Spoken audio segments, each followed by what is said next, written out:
snatching victory in that one as Ireland pummeled the line in the last couple of minutes, with England winning out by 4 points. But now the attention turns to the women and the final game of this Grand Slam campaign for both sides. It's a question of who can finish this one out, and if you look at the previous performances, you've seen an Ireland team that have literally grinded out since day one against Scotland, when maybe they should have been beaten, but they found a way. By comparison, this English side have been outstanding. They have been accurate and everything that they've done so far. Arguably a little bit of a blip when they lost their discipline against the Italians, but outside of that, they have been the form team.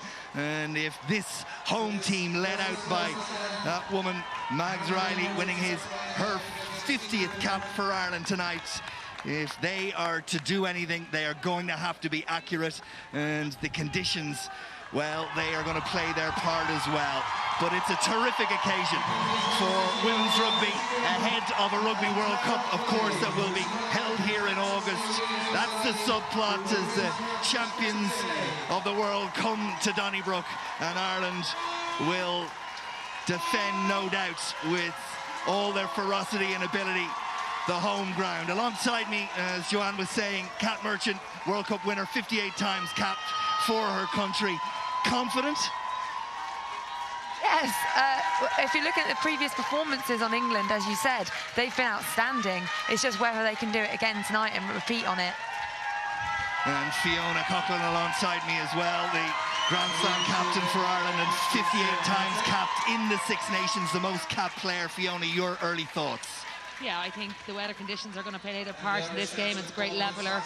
You know, on paper, England are favourites, and on the performances so far, they have to be down as favourites, and you have to give them that respect. I do think they're weakened by the missing Natasha Hunt and Katie McLean, and I'm sure that's an area that Ireland are going to target.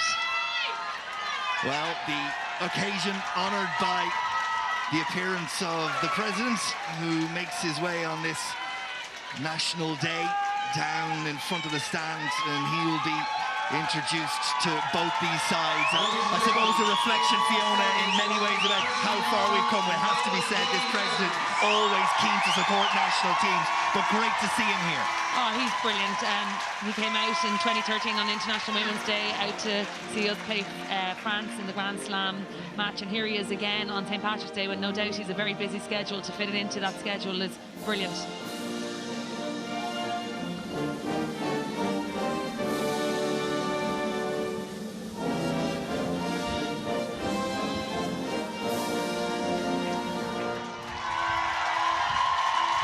And the President makes his way out along the red carpet to meet the sides. Kat, a quick word on this. You look at what England achieved through the early part of the noughties, where they were utterly dominant, and yet this is an English team that hasn't won the Six Nations since 2012. It's been Ireland twice and France twice since then.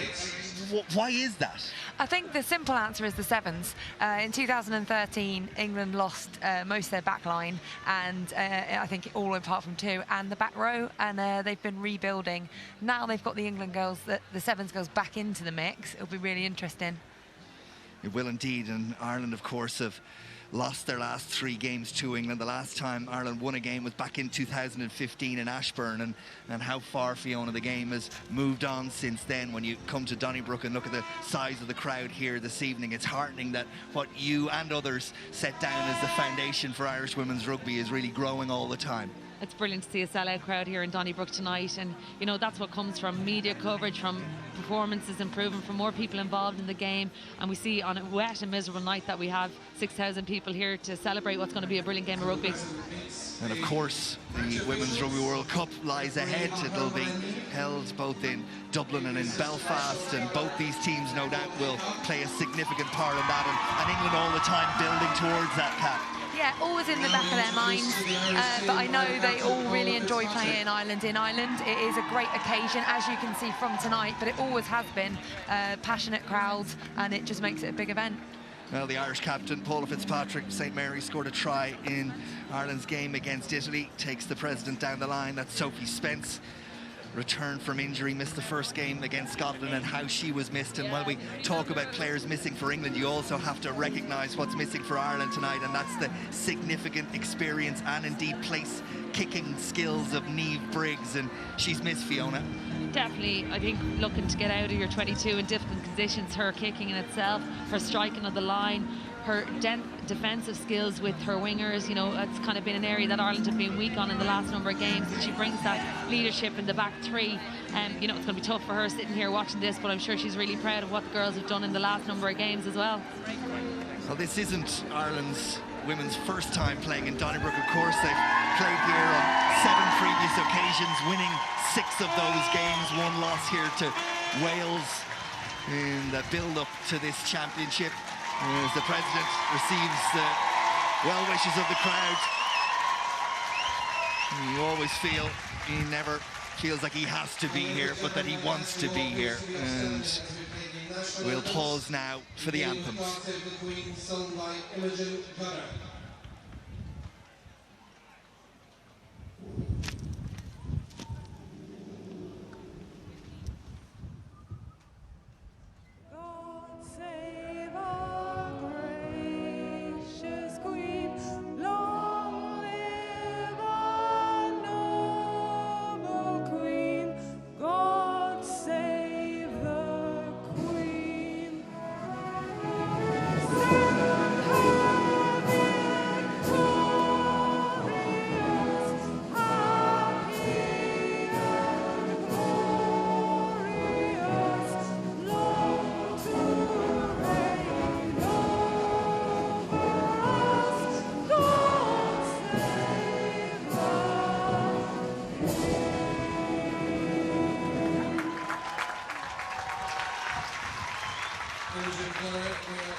English national anthem.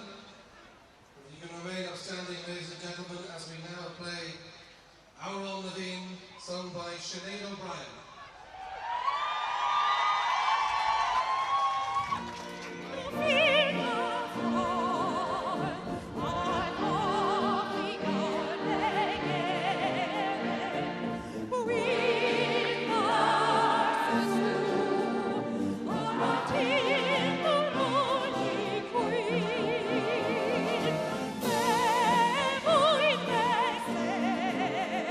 Shanti,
there was a bit of a sound malfunction and the anthems had to be sung out by the players.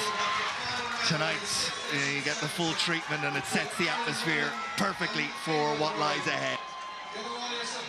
And here's a final check on the teams. Here's the Irish team. There's an awful lot around the half-backs of Muldoon and Stapleton. Good to see Larissa Muldoon restored and back to something like her best in the second row. Maz Riley on her 50th cap. Sophie Spence will need to be at their very best, and it's a big test also for the Irish pack. And the front row in particular of Pete Lyons and Egan. And here's an English side. If you're looking to that back line, look no further than Emily Scarrett, through which all good things work. And the half-backs of Emily Scott and Mason, probably not the most experienced half-back partnership that England would like to be putting out this evening. And there'll be some questions there, but there'll be very few questions about that pack. Particularly, it's led by that woman Sarah Hunter at 8 and Packer and Matthews either side of her. The replacements benches, as always in the modern game, will play their part. England and Ireland both have experience and a little bit of youth there is required throughout the evening. And our referee this evening is from Spain, Alejandra Nieves of Spain. 2 Irish touch judges, and Neil Patterson of Scotland is the television match official. It is absolutely filthy. You wouldn't put the cat out in it. But there are 30 players out there and the substitutes ready to go, and they will hardly feel it as the adrenaline courses through the veins. There's so much at stake for both these sides. Grand Slam, championship, bragging rights, and that edge as we head towards the World Cup in August. It's a proper test match and we're set to go, and it's Ireland's Nora Stapleton, old Belvedere, who will get us underway. And you feel, Fiona, that Ireland really need to start well and get a foothold in the game and make England think. Certainly, you have to make England ask questions of themselves and what Ireland are going to do, and you can't let them get their tails up. If you do, the floodgates could open, so it's really important to get a really strong start. And the basics are going to be so hard for all the players, but you particularly feel for those playing in the number 2 and 10 shirts, as basic kicking and throwing are going to be difficult as England get underway. And it's Mason who feeds it out, and the ball is kicked downfield. You can see the way the wind held that up. Now Ireland are going to have to adjust, and I think it was Larissa Muldoon who got it back towards Kim Flood, and Flood is held up by the onrushing Wilson, Hardy and Waterman, but Ireland get the body positions right and get forward momentum. And was that held up? The referee has a long look at it and decides it was turned into a maul, and first blood to England. Well, clever play there. It was a really good kick from Amber Reid, because she noticed that the fullback was back deep, managed to put it just in front of her. Then you've got Emily Scarrett, who's her fantastic aerial skills, going for it, and then great line speed from them. So to the first scrum of the evening, and the put-in will come from Latoya Mason, winning her 64th international cap, plays for Darlington. And this will be really interesting. Ireland have gone well in the scrum through the Six Nations so far, and lay down a marker real early, and that's blasting England away. And that will come as something of a shock to those wearing white. We were expecting Ireland to be competitive. That was emphatic, and they've turned the ball over.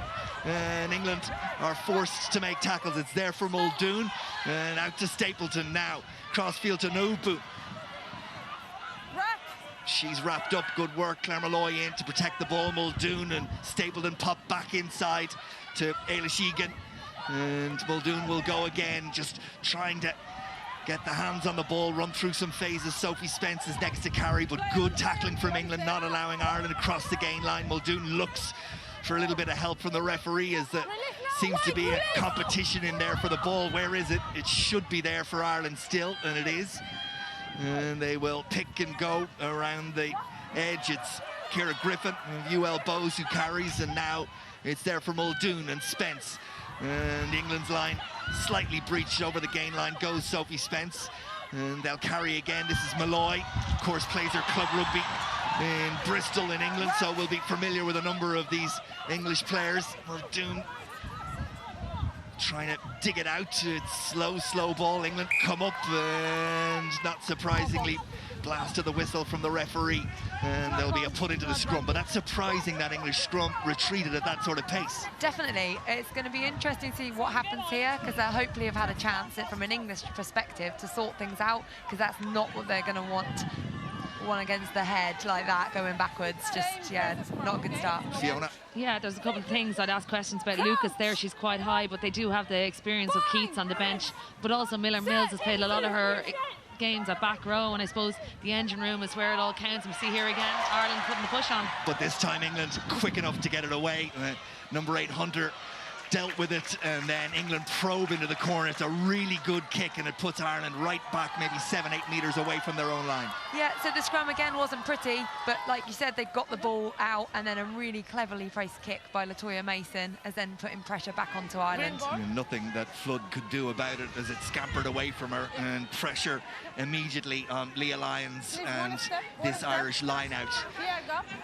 Feel everything has to go no further than number 4 in the line, because the wind will just take the ball, and Ireland not surprisingly go towards the front, and there's a hand in there from an English player trying to compete, so it's knocked forward, and the advantage is there for Ireland. And they'll try and probe around the fringes and find some sort of exit strategy, but the wind blowing very much into the faces of the Irish women, not directly but cross-field, but the advantage with England of that wind, and Stapleton scampers it clear, but England now crucially with the throw into this line out. Yeah, so hopefully they won't want to get an Irish hand in there either, so they'll need to have a little discussion about where it goes, especially with the conditions. But I think they've got some success out of their line-out maul, so I'm wondering if we'll see that here, make sure it's tight and secure, and then release the backs.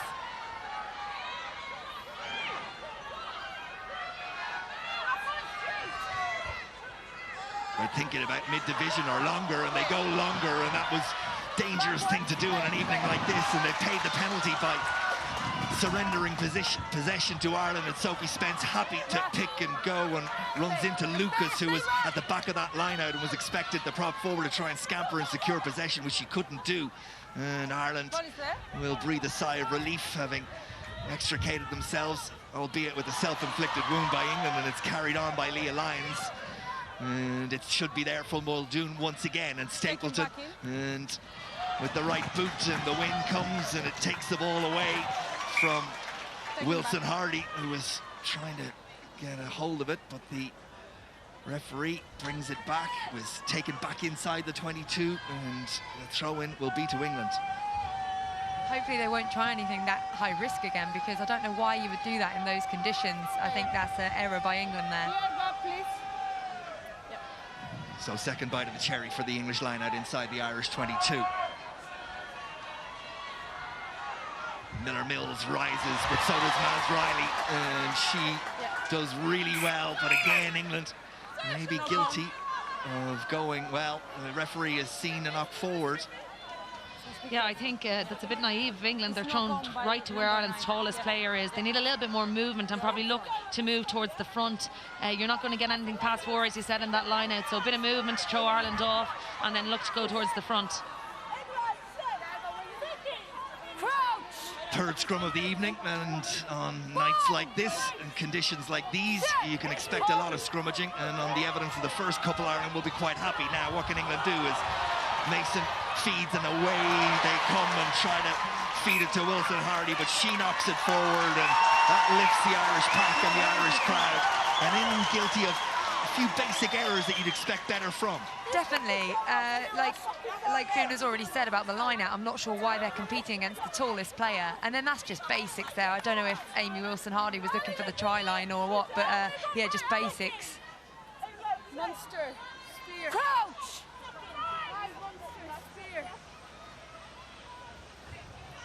Up. Referee Okay. Nievas around to the far side to have a little check on the battle between Clark and Egan. Just on the referee, very experienced referee, World Rugby Referee of the Year last year, you know, huge amount of experience at 7s and 15s, so it's great to have that level here. As it should be for the biggest game of the year so far. Ireland again get the shove on. Fitzpatrick comes around the corner and Hunter holds on, and Ireland though well outside their 22. Muldoon goes fishing for the ball. A couple of bodies came back across her, but she gets it out. Egan carries. England put in the tackle through Scott. It's there for Muldoon again. Ireland carry again and set it up. It's going to be difficult to find field possession, but Stapleton attempts to do that, and in doing it, well, the execution is poor from her, and Ireland find themselves back from where the kick was taken out on the full, and England will get another opportunity. Yeah, and then hopefully they can just settle. They can just hit, like, Scarrett up, something like that in the centres. Everybody can then regather, and then they can play the phases. But this could be down to nerves a little bit, as well as the weather. Big occasion, big game. They'll settle into it, and I think we'll see the skill level rise from both sides. England look to go short on this occasion, but the referee has a word. Clear inside. Oh, sorry. Yeah, thank you. Did go to Alex Matthews at the front, but referee wants that reset. Will the call be the same? It's secured by England, and they look to go to that maul. And it's there for Lucas and Co. And get the body positions right. Ireland trying to come through the centre. Referee warns England that they've been stopped once. She's happy with the body positions of Ireland coming through the centre, and they've dealt well defensively with that maul from England, but they can pick and go now. It'll be Hunter. She's stopped in her tracks. Malloy, one of the tacklers, then makes a nuisance of herself, but the ball goes free and Matthews dives on it. And England find themselves outside the Irish 22 again.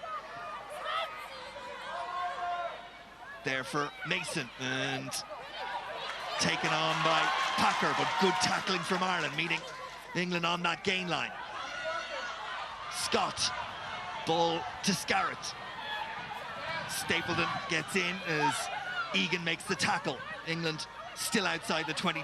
This is Amber Reid, and then through the hands, and Waterman gets caught in possession, and Ireland very quick with their line speed, making life difficult at the breakdown for England, but they still have possession, and Clark is caught by 2 or 3 Irish players. And then there's a little bit of a fumble in midfield, 2 or 3 players getting in each other's way, and England have retreated about 20 yards. Mason, though, and England still have the ball. Clark is asked to carry. Egan makes the tackle. Scrum half once again. Ireland need to get that body out of the way, and the referee could ping them for being offside, but referee happy to let it continue as Amber Reid is asked to carry, and Maz Riley makes the tackle. Mason, more open to the 2 sides. Upu came up and tried to close off the outside pass, and was lucky that England didn't get in behind her. Yeah, much better by England. They're playing the phases, but Ireland are putting in some huge hits and actually putting them back, but it looks at least like they're settling, and they seem to know what they're doing, playing the same way. And this was where Upu came up, and that's where the ball went to ground, and Ireland happy to see that one go out into touch. Ireland will be happy, Fiona, I think. I think it's resolute Irish defence. Their line speed is much improved on last week. They're putting in really big hits, and they were driving England back, even though England were going through the phases. Ball is there for England from the line out, and England making good progress. That's much better in terms of the basics from this English pack, and they're holding on well, and Ireland a little bit skittled in defence, and England find their way up to the 22. Now it goes to ground. The referee sticks an arm out, advantage being played, so a free play for England, and it's taken by Wilson Hardy. Now it's back, and they kick cross field and high into the air to test the Irish defence, and this one could bounce anywhere. Jenny Murphy gets there, but Waterman knocks her back, and England have the ball again, this time 7 metres from the line through Scarrett, and they have numbers, but Ireland also scramble across well, and Jenny Murphy, one of those to make the tackle. Ball, though, still there for England. Miller Mills takes it on. It's there for the scrum half. England, if they can pass it wide, have the numbers. Can they execute? Tackle comes in from Ireland. It was Tyrrell that was the last woman standing, but she did just enough to stop England from crossing for the moment at least, taken on by Matthews. There for Mason. England dominating possession and field position in this opening 13 minutes. Can they find a score? Ireland defending with all they have. England have it once again. This time they try and unlock, and it doesn't go to hand, and up shot Miller. Was it knocked forward? Referee keeps the hand down. England still have it. Ball in play for a long period, and eventually there's a shrill blast of the whistle. And there's a penalty there for England. And in these conditions, you wonder what they'll do. But England almost there. What an increase in intensity by England. So much better. Just the last pass slightly letting them down, but actually, what great footwork from Harriet Miller-Mills. She did a proper step and go from a second row. Is brilliant. A little bit of edge from both packs, and Ireland desperation tackling, but doing enough, Fiona. Yeah, I think it's definitely something Ireland would have looked at, was if England got momentum and quick rucks, that they were really dangerous out wide, and it was important to try and target that.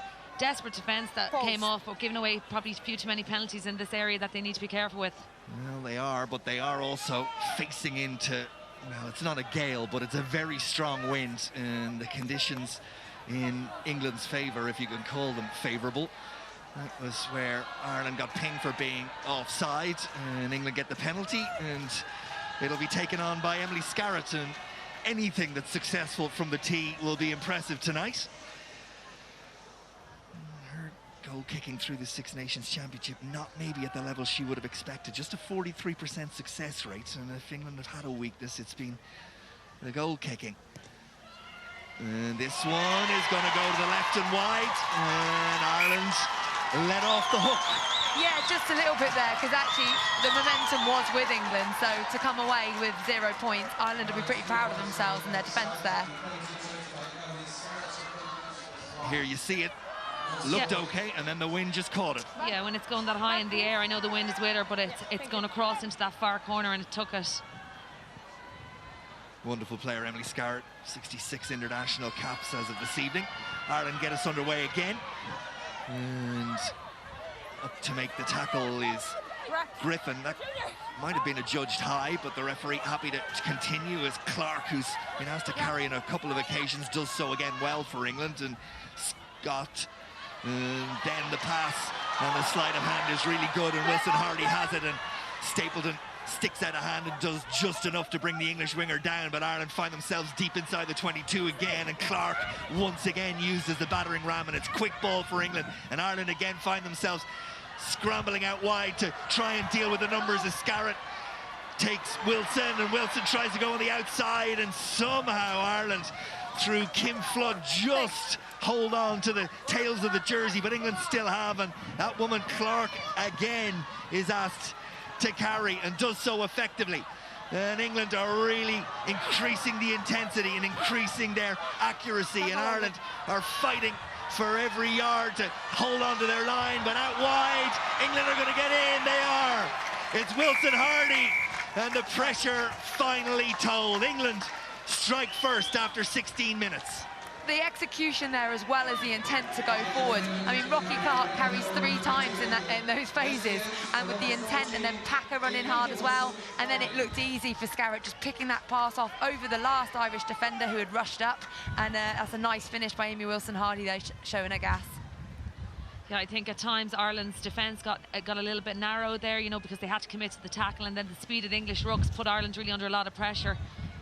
A little bit of lack of communication there between Jenny Murphy and Ali Miller, that Ali Miller bit down a little bit to the space outside for Wilson Hardy. Yeah, Wilson Hardy on the end of Scarrett's impressive pass, but a lot of that down to the hard running of Clark, who carried on a couple of occasions, sucked those Irish defenders in, and when England went wide, Ireland struggled to get across. Yeah, definitely. It takes at least 2 players to tackle Rocky. And then, like Fiona said, Miller got caught in 2 minds there. She has been rushing up on Nolly, which has been successful, but in that times on the 2-on-1, needed to just trust her inside and drift. Tough old conversion for Scarrett on any night. This one, well, she gave it a good go, but it slips right and wide. So after 17.5 minutes of pretty much England owning the ball and owning the territory, they finally have some points to show. Ireland 0, England 5. Yeah, this is what England have been doing so well all through the championship. You know, any sort of quick momentum, they're lethal out those backs, and it was definitely an area for concern. The likes of Scarrett, Waterman, and the two wingers out there that could cause serious damage. Time off, please. It was a pass from Scarrett, and in the end, Wilson Hardy, well, it was the simplest of run-ins. It's quick. Wingers like those. Yeah, they're a gift.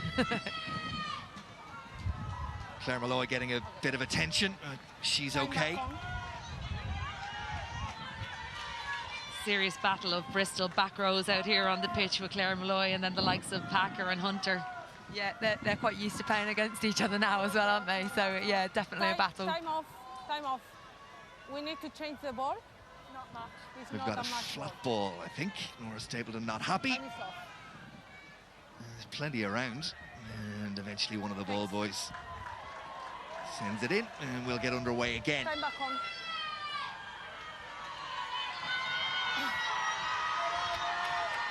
Crowd raise their voice and try to will Ireland on, but so far it's been the team in white that have been utterly dominant as Nopu makes the tackle, and Ireland would like to spend a little bit of time inside English territory and get a hold of the ball. It's been something they've struggled to do. The conditions, though, again, remember, very much in England's favour, and they'll want to play the game where the ball is heading towards the Irish half. Stapleton comes forward, also Flood, and it bounces up nicely for the full back. Stapleton loops around, and maybe a little bit of space out wide, but Fitzpatrick lets it slip through her hands, and Flood will have to get there. But England have done really well. I think it was Packer who got there for England to secure possession. Open side doing her job. It's the number 6 Matthews who now carries, and Ireland find themselves in defensive duty. And remember all the time, those tackles sapping every bit of energy that Ireland have. That's a pretty loose kick from England, and back there is Stapleton to gather it, unnecessary from England. And Ireland look to turn defence into attack, and no better woman than Miller to try and do so. And away she goes and into the half, and eventually she's put to ground by Wilson Hardy, who is hanging on. Jenny Murphy protects the ball. She'll now play scrum half. Malloy, best passage of play from Ireland, gifted to England by England as loose kick. And that one didn't go to hand, but it went backwards, which is a relief for the Irish crowd. It's there for Muldoon, and now Stapleton, not much outsider, so she probes in behind, and that's a little bit better from Ireland. Brilliant control by Nora Stapleton, and brilliant endeavour. She saw the space out wide. Here we see the loose kick actually from Scott, which she is liable to do a few times. Nora looks, she sees the space out on the left-hand side. Brilliant pass out to Ali Miller. Chased down by Nolly Waterman, a slight handoff. She keeps going. Good Irish ruck here. Sets Jenny Murphy up a scrum half and plays it out then. And another clever kick in here by Nora Stapleton, getting in behind the English defence.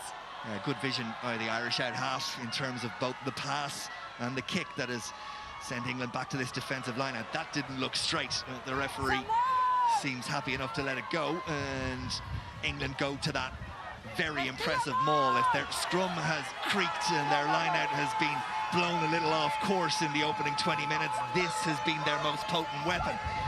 And Ireland try and get Fitzpatrick in there, but she does so illegally, and away with it comes Miller-Mills, and Ireland get back to make the tackle. Advantage being played by the referee for Ireland coming in at the side of that last maul. I'm not sure that advantage still is there, but England still have the ball.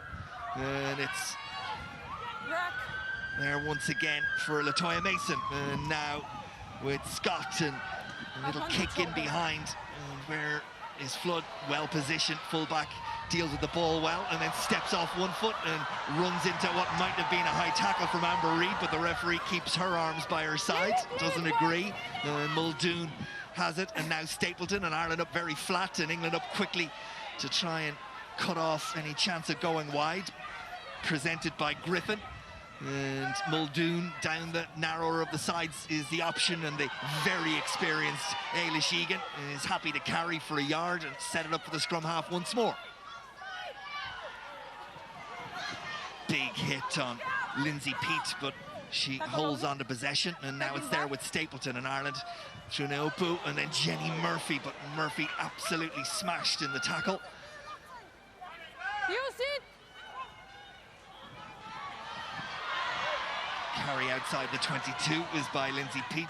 Tackle from Tamara Taylor, the ball there for Ireland again, just couldn't get away. Now they do to Miller, but she lost a bit of momentum, but Miller can create momentum all on her own. And Pete grabs it, but the ball was knocked forward, and England will have the put into the scrum. Yeah, Ireland have to try and run it out of the 22. It's very difficult, it's very tiring to do it. And then we saw an absolute cracking hit by Alex Matthews that knocked the ball forward for Miller. If there's one person you don't want to run into, it is Alex Matthews. She is so strong and solid. Yeah, thank you. Here's where it was. Miller tried to get away, and there was a big tackle. Yeah, and she was looking to get the offload out to Lindsay Peat. Maybe there was space out there to look to run the ball even more. And that's where we questioned the tackle on Muldoon by Amber Reid, or was it on Flood by Amber Reid? And the referee, the TMO, are happy to let that one go. It's a couple in this game so far, one from either side. Could have gone the other way, but the referee is happy that they're rugby collisions rather than high tackles. So we'll resume with a scrum to England. Almost middle of the field, options both ways, but they've loaded the left-hand side. Just the try scorer Wilson Hardy on the right. The first thing they got to do is secure the ball, and Ireland ain't going to give them that one easy, and they drive over it again. That is so impressive from the Irish scrum.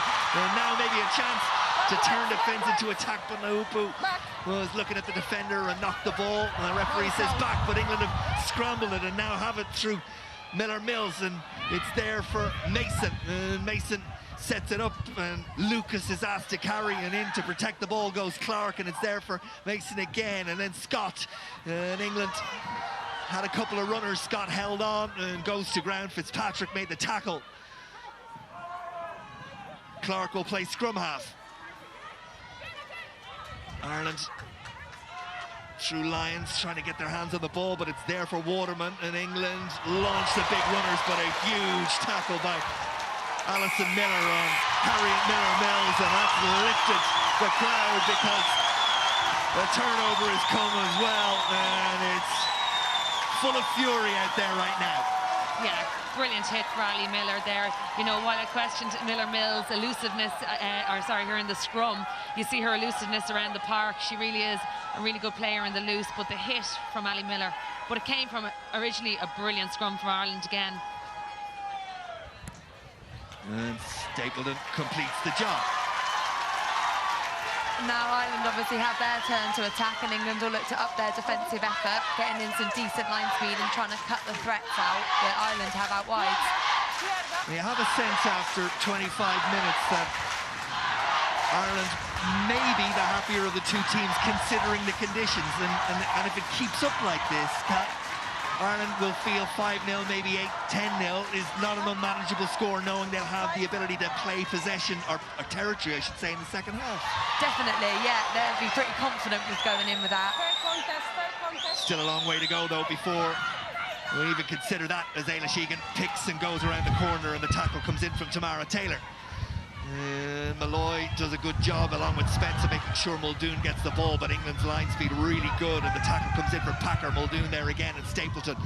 Now Alison Miller, who's very, very hungry and very, very powerful, and gets Ireland going forward, but isolated for a moment.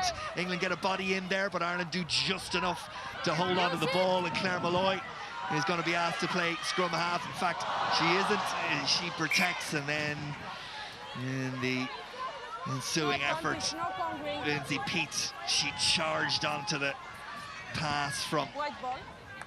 Yeah, great to see Leah Lyons going in there. Leah Lyons, sorry. To play scrum half. Probably a bit of over-eagerness by Lindsay Peat, saw the gap and took her eye off the ball and knocked it on. But I suppose the way the scrums have been going, Ireland won't be too worried about it, and hope to win it back. As a former prop forward, I'm sure you're enjoying watching Ireland scrum. Yeah, it's really powerful. They're nice and low, they're cohesive, they're together.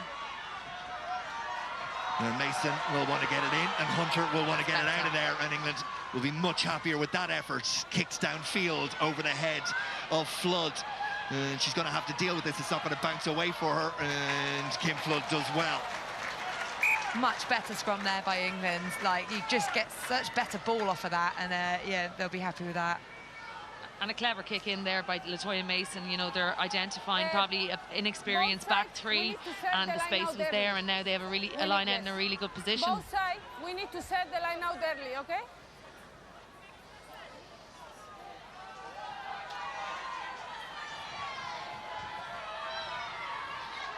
Line out ball for England. They've done it again as they've attempted to go mid-division and beyond, and Maz Riley will suck those ones up all day. And did really well, the woman, on her 50th international appearance. Here's her partner in crime, Sophie Spence, who carries, and Muldoon digs it out. Stapleton is there, little show and go, and it's Clark in front of her, and there's a gap, and Stapleton's done really well. Play up to the 10-metre line. England breached a rarity. The ball is there, it pops up, it's there for England, but the referee says no. England not rolling away, and Ireland get the penalty. All that coming, though, from another decision to go mid to long on a dirty night for line-out jumping. Yeah, well, it's an experienced pack, so I don't really understand their thought process with it. That said, I am a winger, so I won't judge it too much. But yeah, just keep it simple. The maul has been working so well. Like, why change something that's working? And if they're having difficulties, he maybe look to go to a shortened line-out, not to give Ireland so many options to compete. But I have to say again, brilliant vision by Nora Stapleton to see that England weren't coming up. Here we see it now. She's having a look. She sees a bit lazy there in England's defence and steps through. And great support in the ruck, and we earn a penalty.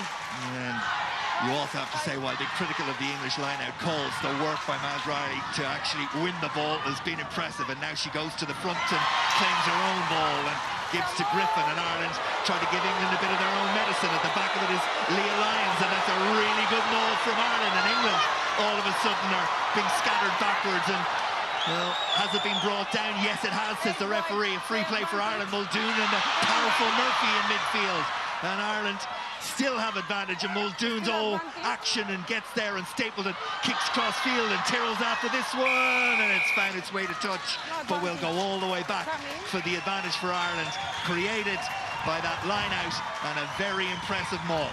Yeah, brilliant by Ireland. Clever, the movement. They're moving Maz Riley to the front of the line out, straight up, and look at the powerful maul. You know, got about 10 metres on that.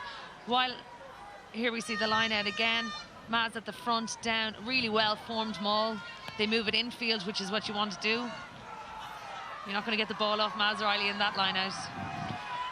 And what it's allowed from that drop of the maul is an Irish penalty, which will give Nora Stapleton the opportunity to kick Ireland deep into English territory. She sliced it off the boot. That's a real basic error from Nora Stapleton with the touchline at her mercy. Yeah, she is kicking into the wind, but that's something she had to be safe on, you know, just to get us the line out that we could have a platform off and attack England, because that would have been our best attacking position in the first half.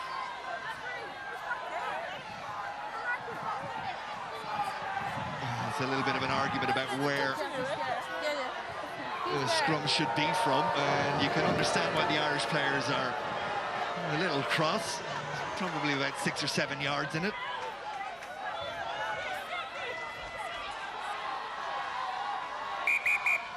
Up. We need to go back because the mat is there, okay? Yeah, and eventually the referee agrees.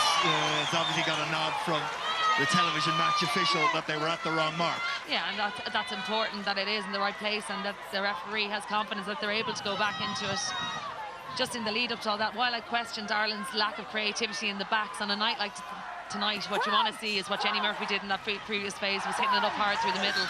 Yeah, no better exponents of going hard down that middle channel than Jenny Murphy and Emily Scarrett. Ireland get the squeeze again on the English scrum, and there's a bit of confidence building in this Irish side, who are hanging on for 20 minutes, but now are down in England's territory. And just as I say that, England find a way of extricating themselves through Miller Mills, and now they keep the ball in hand, and Scarrett always looks like she has just that bit more time than any other player. All the good ones do, and that is a terrific kick from England's outside centre to get them deep into Irish territory again. Originally, I wasn't a big fan of that kick, but then actually when it bounced out there, I mean, perfect. I do wonder if she could have used players outside her, but actually you can't argue with the result of that, so fantastic play. Again, just in the lead up to that, we had Miller Mills again spotting a gap and going through the pace. We've seen it all the way through the championship. Really is a dynamic second row. 9 left, 9. Just over half an hour gone at Donnybrook in Dublin on this St. Patrick's Day evening. Clear gap, please, clear gap. Thank you, play on. Leah Lyons and the Irish line-out defensively asked to do their work, and it's done, if not perfectly, effectively by Ireland. And they're going to have to build from all the way back there. Muldoon digs it out, and Sophie Spence will get a yard, and England will be asked to tackle. Rain continues to pour down at Donnybrook. And the kick finds its way to touch, and 22 line is where we'll have the throw into the line out. Yeah, Ireland are playing really clever. They're playing to their strengths. Set piece, they're dominant at the moment. They're using their forwards to get gain line, and then trying to kick it out into a vicious, vicious wind. Concern there for Leah Lyons. It's good? Left ankle. Yeah, perfect. And she's getting strapped up like a woman who intends to continue. Yeah, we need Leah Lyons. It would be very All good? disappointing to lose her at this stage. Ciara O'Connor on the bench hasn't had much time at international level. She's played provincial, It's fine, yeah. bit at prop, a bit at hooker. You know, she came into the squad originally as a prop All and good? has Anything? moved again into hooker. So Yeah. you wouldn't want to see Leah, who has likewise changed from prop as well into hooker and has had a fine season so far. She's back. Time back on. Time back on. Yep. We play now. Yeah. Clear gap, okay? England's line-out is disrupted. Hunter knocks it back on her side, and Ireland will have to tackle again as Mason and England go in search of more as the first half ticks towards its end. And Ireland fall off a tackle or two, but Jenny Murphy, never likely to do that, puts the squeeze on Scott, and then the bodies come over, and that's it again. And there have been a couple of occasions this evening where Ireland have thrown it at England physically and won that battle. Yeah, I mean, originally that's a great line break by Miller Mills again, and a fantastic offload as well. But then possibly when it comes back to Scott there, she's just not expecting that, and obviously a huge hit put in on her as well. Good to see Jenny Murphy back to her brilliant best. Suffered with some injuries and maybe a little loss of form, but in the last couple of games you've seen her as hungry as ever. Yeah, there's never any question about Jenny's effort in the tackle.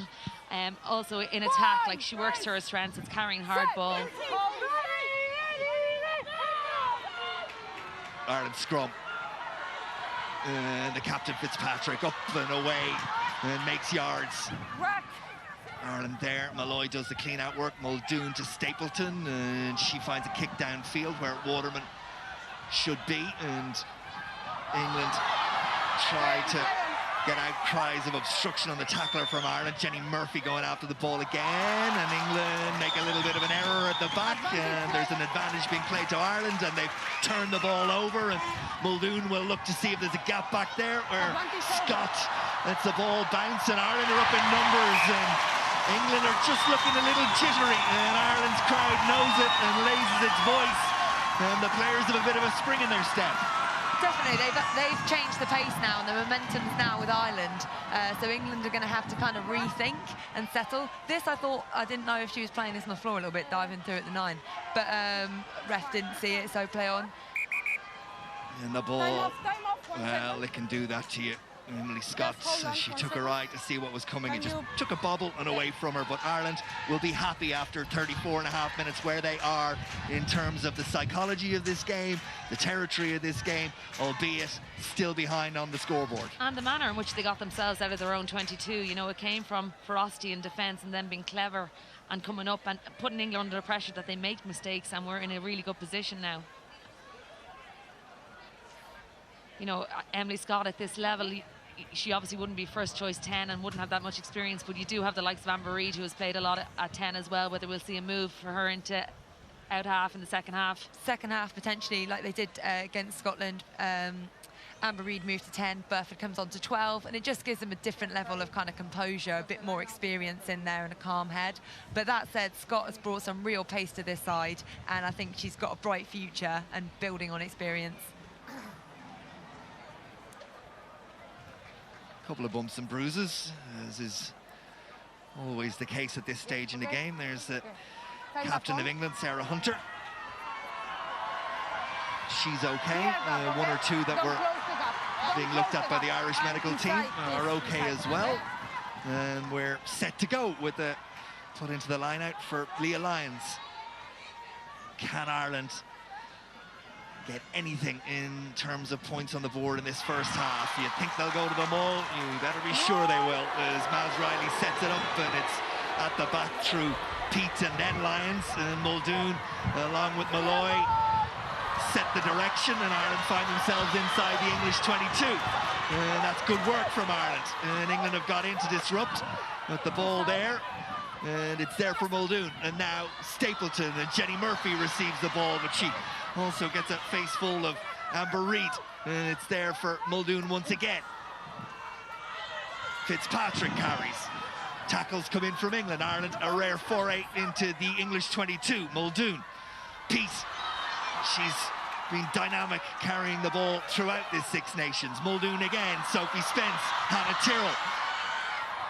Ireland building, about 10 metres short. Leah Lyons, tackle comes in from Lucas, ball presented for Muldoon. Stapleton again, Naupu straightens the line. Murphy goes in to do the clear out work. There for Muldoon again. Stapleton calls for it. Muldoon holds on, feeds Malloy instead. England make the tackles. Ireland inch ever forward. Muldoon once more. Stapleton had to readjust, goes back inside to Jenny Murphy. Burst of power, burst of pace. England do enough. Time for a little bit of control. Miller from Muldoon. Terrific tackle from Wilson Hardy. Ireland maybe 7 metres away. Really impressive from this Irish side. Muldoon again. Spence carries. Miller Mills makes the tackle. Stapleton once more. Naupu looks to straighten the line. Scarrett makes the tackle once again. Don't play. Ireland knocking on the door. England so far have kept them out, and now the penalty comes. Terrific play from Ireland. Brilliant controlled possession by Ireland, working through the phases, building momentum, and now they have a penalty deep inside the English 22. You know, I think that is the best passage of play that we've seen from Ireland throughout the tournament so far. No more, okay? England happy enough that their defence held firm. Yeah, defence is good there. You can see a few of the players are going for the jackal. They're trying to steal the ball, but Ireland are getting in there really quickly. Murphy absolutely blasted Packer off the ball, because otherwise that was a certain steal. And Ireland and Stapleton make sure of the touch find on this occasion, and Ireland will have the throw into the line out as you watch Naupu. Ireland will have the throw into the line out 5 metres short of the English line. A real opportunity in this first half for Leah Lyons, and surely it'll be Maz Riley and the Irish maul. A little variation on the theme as Sophie Spence takes the ball, and around comes Packer, but she wasn't offside. Ireland held up 5 metres short of the English line. They try to reorganise. Griffin will be the one to carry with Riley on her shoulder. England hold up the first wave through the sizable frame of Lucas. The ball should be there for Muldoon. It's with Peace and Egan on her shoulder. Protected by Fitzpatrick. Now there for Stapleton. Back inside, Naupu! 2 metres short, even less. Ireland can sniff a try. Spence drives at the line, and England hold her up. Wonderful play. Yeah, brilliant English defence. You know, really clever again by Ireland. They went to their line out, they transferred the ball to the back of the line out to Sophie Spence, and then they looked at the phases, and a brilliant switch back inside by by Sene Nupu. Brilliant carry here by Lindsay Peat, driving on, giving us forward ball. Thank you, Lynn. And here you see the switch with Nora Stables and Sene Nupu. Terrific tackle from Packer, who had to readjust her body position as Naupu looked like she was going to blast over. Yeah, desperate last effort attempt there for defence from England, but they're holding out. Clock has a minute and a half left on it before the break, and Ireland have an injured player over on that far side. Yeah, it's Lindsay Lindsay Peat. Peat. Yeah, Lindsay's had a great tournament. She's really developed this year with regards to her scrummaging and ball carries around the park. At times her discipline still lets her down, but she's still learning at this level. But she really, coming into a World Cup season, she really is one to be watching. England, Ready to go now? a little bit of a team huddle or meeting or whatever is required to try and hold out this effort from Ireland as the half-time whistle approaches. Ireland have a scrum on the 5-metre line, and the weapon that they would have chosen is what they have in this position. Scrum, middle of the field, a scrum that has been utterly dominant and will be fed by Larissa Muldoon, and Ireland will need to be patient and execute well, and England get the forwards pop up, but Fitzpatrick blasts away, and the captain is over because she ground the ball. Again, hold up. Again, terrific effort from England defensively. Was it Miller Mills or was it Hunter that got in underneath? Possibly both getting involved there. Emily Scarrett and, yeah, Miller Mills running in underneath that. Okay. Ireland almost there, they'll get another chance. Yeah, another great attacking position off a great attacking platform. The pace of Paul off the back of that is just brilliant. Maybe they should look to go full on and just push it over the line. There's such dominance there at the moment. Huge moment in the context of this game. Clock ticks towards 40. Ireland with another scrum. And the ball is in by Muldoon, and England get a shove on. And they've somehow stolen it. They've done absolutely nothing in the scrum in this first 40 minutes. But when it was required, England have found a way, and they'll blast that one to touch and take a big, deep breath and a sigh of relief. Definitely. Well, I think the scrummaging, if you're looking at it, in attack, the England attacking scrum has been poor. But in defence, actually, they have held a strong Ireland scrum out. And that just shows there to get the turnover when it counted. They've got real belief in themselves this side now. And looking at that scrum again, Fiona, Ireland weren't really as set as they would have liked to be. Maybe Muldoon fed a little early. I think the scrum was moving as just before Muldoon fed it. She should have held it, and we possibly could have got a free kick there. She seemed to tap it on the ball, on the floor first, and then have a second go, so might have confused the timings a little bit. Leah Lyons and Ireland's line out outside the 22. And they get them all rolling. This is the last play and a half. Ireland keep going forward. The referee is happy that England have not infringed on that maul. So where's the ball? If Ireland don't have it, they'll turn it over, and that will be that. And the referee. It's a maul. It's a maul. So it's unplayable? It's unplayable, okay. Which means that will be that for a first half that has had its fair quota of excitement. And after a slow start in terms of the skill sets from both sides, it has improved. And one thing is for sure, it is very, very finely balanced. Ireland will have the advantage of the elements in the second half. This English team have some questions to answer at half-time in Donnybrook. It could go either way. Ireland 0, England 5.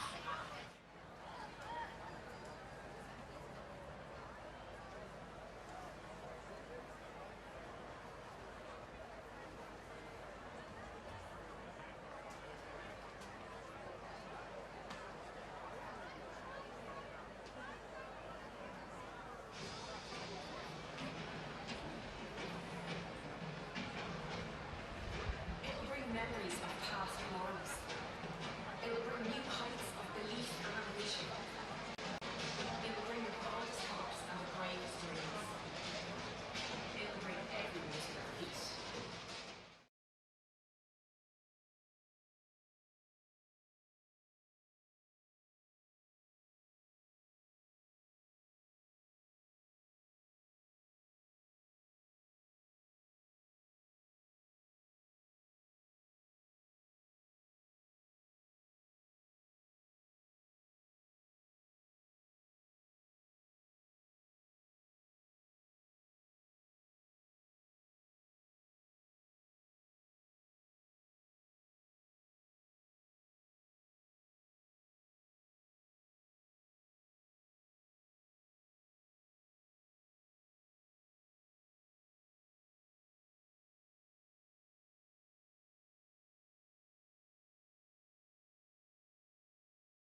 And the Irish team led by Paul Fitzpatrick.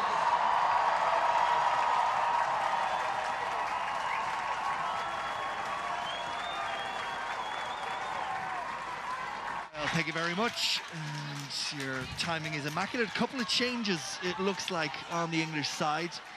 And into the game in the front row has come Laura Keats. And just having a look to see who it is that's gone. So, ladies and gentlemen, just 40 minutes of rugby left in this It's Lucas who's gone. And then into the game also has come Cornborough, which means that Clark has gone, which is a bit of a surprise. Yeah, definitely surprised by that one. And a change in the back line as well, Fiona, do you see it? Yeah, Burford is on in at 12 and Amber Reid has moved into 10, so they're looking for a bit more experience in at that 10 role and just a leader, I suppose, from Amber Reid. So Amber Reid in to play at outside half, wearing number 12, and into the game comes Burford with Scott gone.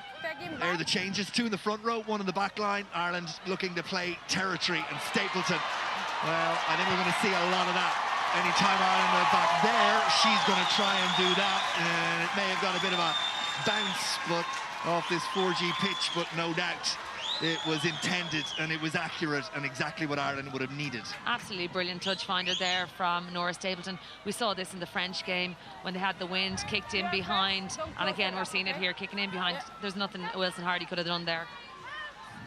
And England shorten their line out. Sophie Spence goes in after it, but it's gathered by Miller Mills, and it'll be interesting now to see what England will do with the elements against them. You feel there'll be a lot of that, carrying the ball up as it was there by Alex Matthews.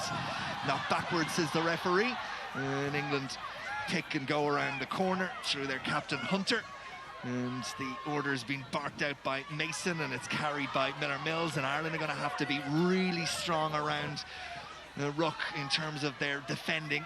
In doing that, they run the risk of getting a bit narrow in defence, and England will look maybe to go wide, but it's Reid who's gathered up by Naz Riley. It's there for Mason, and through the hands it goes, and Taylor goes off on a gallop, and England have done well to get out of their 22 and up to their 10-metre line. Carry this time from Packer, there for Mason, and ball kept in hand. Keats was the one that carried. Back for Reid, and now Scarrett, and Scarrett will straighten, and Stapleton and Nupu combine to make the tackle.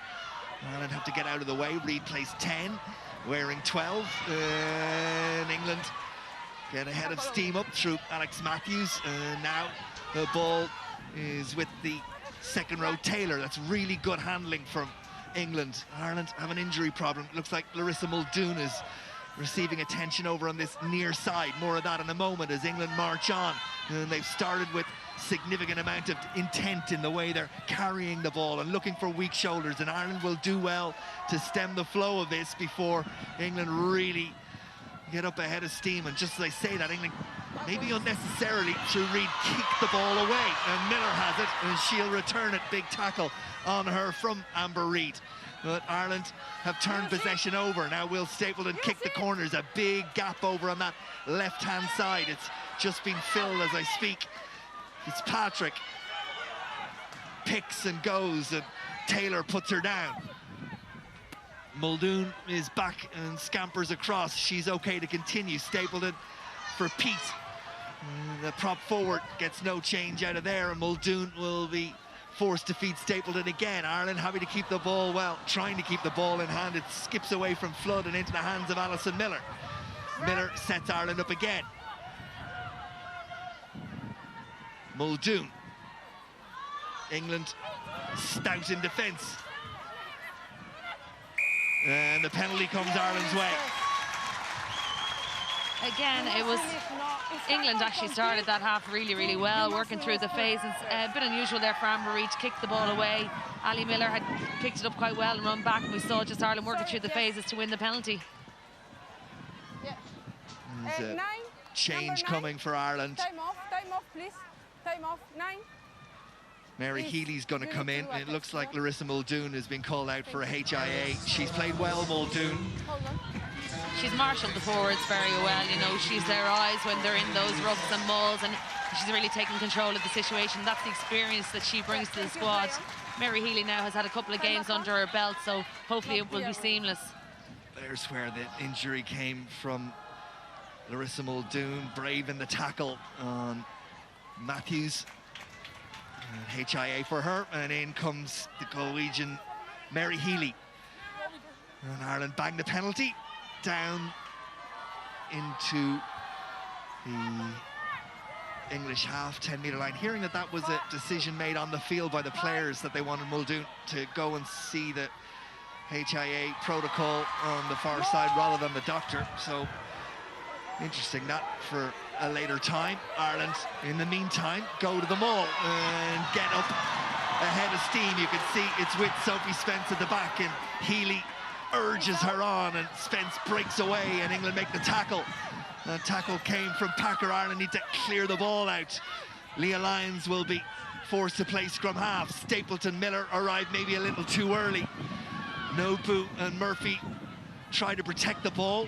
Healy will eventually get her hands on it. Naz Riley told to get out of the way, which she does, and Ireland knock it forward. An advantage to England, and if England were guilty of a few self-inflicted wounds in the first half, Ireland on that occasion guilty of the same thing. Yeah, here we just see it. Mary Healy passing out Ciara Griffin, just slightly in front of her. I think she really could have caught it. Interesting to see from England as well a tactic that I think they know there's a new 9 on, and it looks like they're counter-rucking and they're really throwing numbers in there, and I'm wondering if it's to throw her off. So if it is on purpose, I think it's quite clever. A couple of concerns on both sides. Naz Riley's down.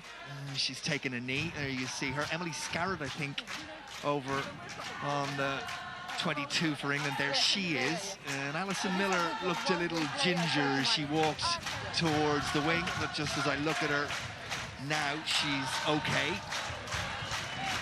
I think they'll all come good. It'll be interesting to see this scrum with the English changes when they get to pack down next. Terrific atmosphere in Donnybrook.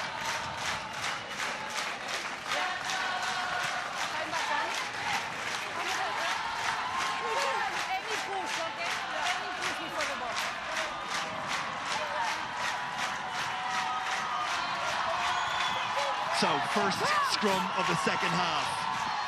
England with changes in the front row. Cornborough and Keats in. Will they make a difference as Mason feeds? And Ireland look to get the shove on, and Hunter isn't going to hang around. Number 8 happy to get it out of there. Could have been a high tackle there from Healy, but the referee happy to let it continue as Packer continues on her way. England, good hands from the substitute Keats. Worcester prop forward with over 50 caps to her name, had to go low to secure possession and did well. Hunter has the ball in hand. England looking to go out wide. Scarrett has the ball. Fitzpatrick tries to get in to disrupt. Referee happy that that's all perfectly legal, and England somehow ship it through a couple of sets of hands and get go forward ball again, but it's stripped away and Ireland have it. Was it Griffin? Yes, it was. There for Healy. As England look to be marching out of their 22, Fitzpatrick, or out of their half, I should say. Fitzpatrick tries to go back towards their 22. Healy is leaning in there, gets the ball. Stapleton, Malloy has a little look. Maybe the offload will come. It does. Jenny Murphy, and Murphy accelerates to the gap, and she's got Hannah Tyrrell, and maybe the pass should have come, but Murphy decided to hold on. Ireland now inside the 22. England all over it, offside, and the penalty to Ireland. And it may have taken 7 minutes, but Ireland have found that extra spark, and there's the captain, Briggs, injured, roaring her team on. Yeah, here was Alec Matthews really driving hard. A little rip ball there from Ciara Griffin, and a great turnover ball. Quick movement, brilliant here by Claire Malloy. She gets on the outside shoulder, offload then to Jenny Murphy, who drives through the gap, and Emily Scarrett back to tackle, but deserved penalty. Packer in from the side. If I was Tyrrell, I'd be a little annoyed there. I think she was in if that pass went to her. So winger's worst nightmare, 2v1, and then they don't get it. Well, the decision made, and they go to the corner. Now, last time Ireland were there at the end of the first half, they couldn't find a way over the English line. Well, they could, but they couldn't ground the ball. Now, They must find a way, and Sophie Spence and that Mole get going. And England do a good job of stemming the first flow. They're trying to get players in to disrupt, and the referee's having a long, hard look at this. England have done well to disrupt again. Ireland told to use it. There's bodies collapsing on it. If the ball doesn't come back, it'll be England's. Healy can see it, or is trying to convince the referee she can see it. And the referee seems to be in agreement. There for Ireland. Stapleton, Murphy takes 2 to put her down, including the substitute Burford. Healy can see and has the ball again. England are well lined up. Naupu's going to have to use that strength and pace to try and blast a hole. England get bodies in, but they're off their feet. The ball back on the English side, and they've turned it over. Really good work at the breakdown from England. And Ireland, for the moment at least, have let the opportunity slip through their fingers again. English player receiving attention. They're down to 14 for the moment. Maz Riley, who received a bit of attention earlier, seems okay. That was a big hit. Pinned at the bottom of that ruck. England still have the ball. Riley able to get back to her feet. England caught on their 5-metre line, told by the referee to use it. They'll go through another couple of phases. Leah Lyons tries to make the tackle. England again doing well to get themselves a couple of yards further away from their line. Good ball carrying. Fitzpatrick makes the tackle, this time on, was it Packer? Cornborough, I think, there. Cornborough. Malloy falls off the tackle of Miller Mills, and she is in some trouble, Claire Malloy. And the referee needs to get a hold of this, although, as I say that, Malloy has a little look up, and Hara Tyrrell knocks it forward, and there's real concern for Claire Malloy down there. The doctors, medical staff are in. England still have the ball. A little bit of indecision in midfield.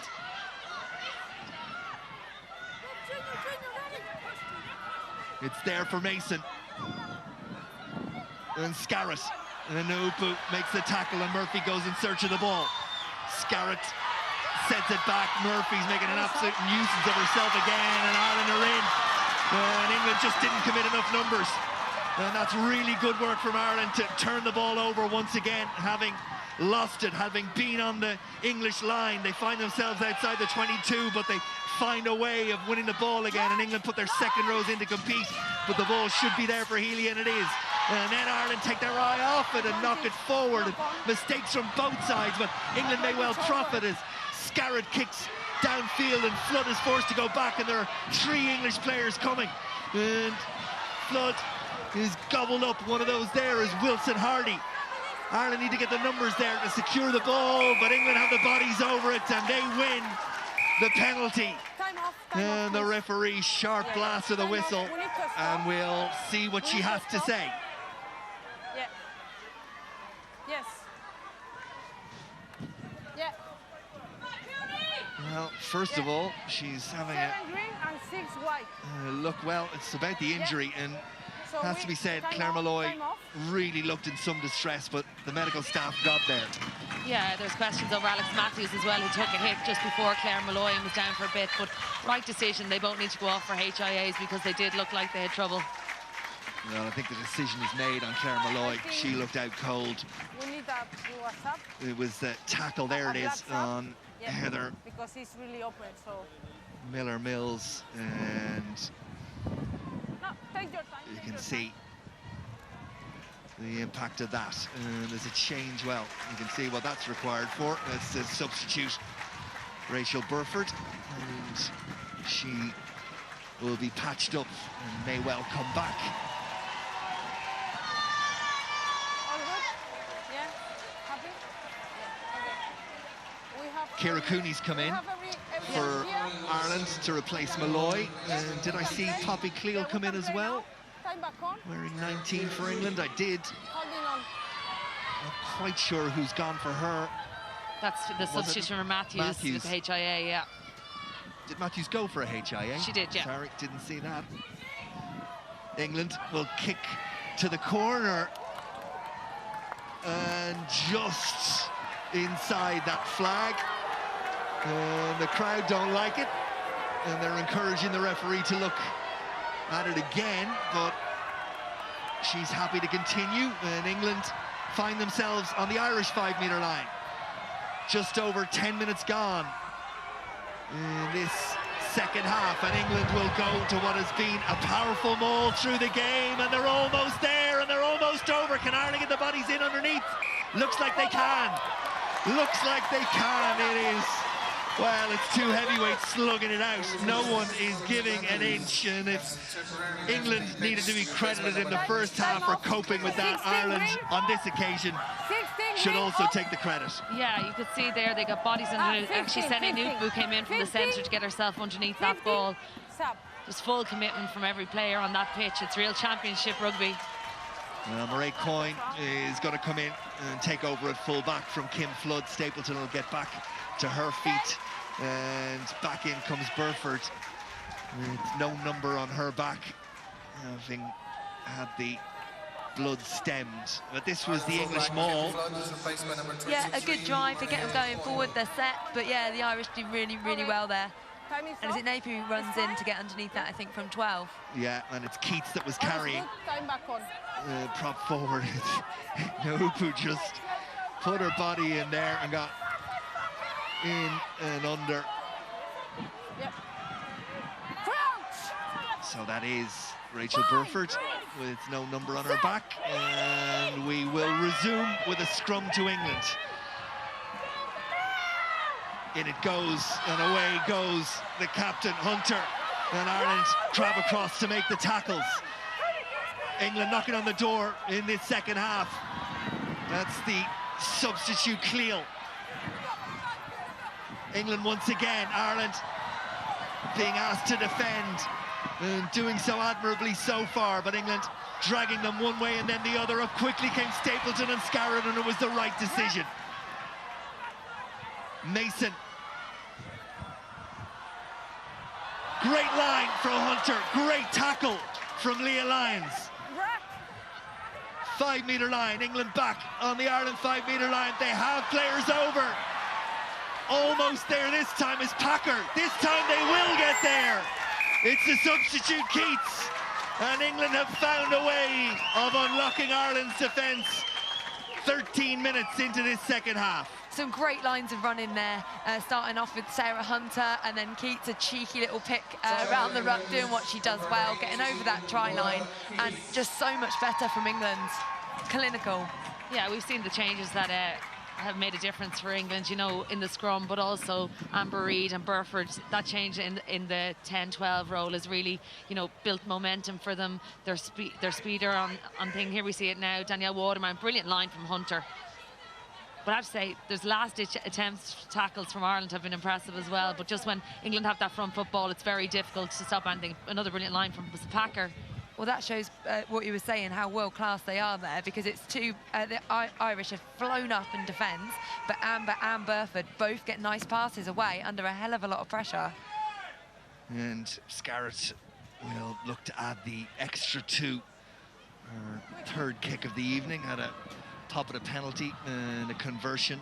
Both were unable to find the target. It's a really difficult evening for goal kickers. Ireland guilty of throwing away a gilt-edged chance over on the 5-metre line of England, and then England, as the champions you'd expect them, as the conversion comes off the crossbar and it remains 10-0. England, the champions that you know they are, found a way to grind it up to the 22, and then when they got there, got the score as well, and that's been the difference. In the red zone, England have found a way. Ireland have been held up. Yeah, and I think it's important that you look at their interlinking of their backs and their forwards. They've backs out the wide channels running against, or forwards out the wide channels running against backs. It makes it a lot more difficult. This one, though, by no means done. 10 points. In the field, though, Ireland must score next. Mason, and then the carry from Matthews. They are huge collisions. As in there was Cooney and Burford, and a little angle run from Scarrett. Nutbu holds on. Ireland need to up the tempo. They need to find another gear. And England, really good hands, releases Miller Mills again. Second row has looked like a centre at times this evening. She's undoubtedly been England's leader, carried by Cornborough on that occasion. Burford, and now England, you feel, have just got that extra air of confidence about what they're doing. Attacking the gain line, Ireland standing off in the tackle, and Hannah Tyrrell trying to get in, and that's noticeable difference in terms of Ireland's line speed in the last 10 minutes or so. Just standing off, you could see it on that occasion pretty clearly. Yeah, and that's given England more time on the ball as well, and allowing them easier time to make decisions as well. You know, Ireland need to increase that intensity, but because England are getting front foot ball, it makes it a lot harder for Ireland. Tyrrell went after that one. I think she's lucky there, because actually she makes no attempt to catch that. That's just one hand out there, and in other circumstances possibly may have wanted to look at that. Yeah, no, I'd have to agree with you on that one, because it looked like the winger would have been away if the pass had gone to hand as well. We need to short it. She has black. Ciara Griffin hobbles back towards her pack, and Ireland have another player receiving attention. Is it Naupu? Yeah, that is Naupu. It's also good to see Alex Matthews back on the pitch after her HIA. She passed it, obviously. Straight in with another big collision from her, like carrying. She just carries so hard and so well. I think her and Marley Packer really complement each other.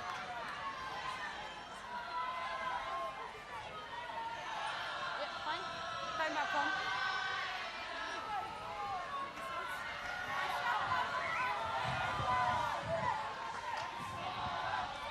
Crouch.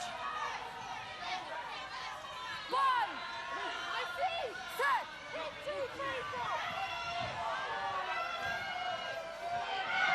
England feed their scrum, and Ireland get some pressure on, but nothing like what they were able to achieve in the first half, as Wilson Hardy straightens the line for England and secures possession, and then it's taken on by Reid, and England have found a gap, and Scarrett is there, and the full-back is there, and Mairead Coyne might be in a lot of trouble here.